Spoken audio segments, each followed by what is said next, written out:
Can you hurry up and get home and cook 3 steaks? Challenge accepted. Oh yeah, bro. Oh yeah, brother.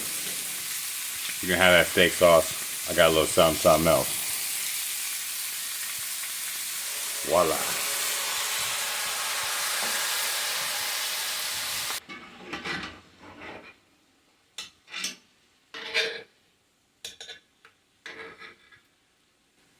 For grill marks.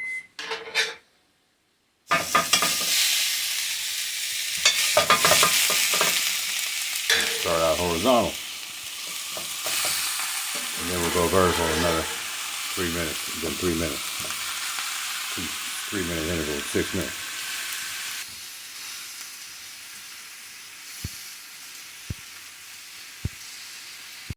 Before these juices evaporate into the heavens, have nothing.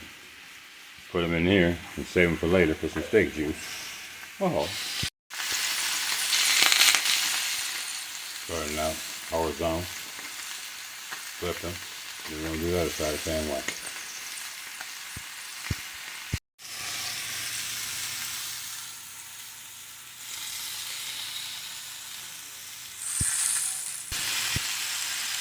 That's what it does.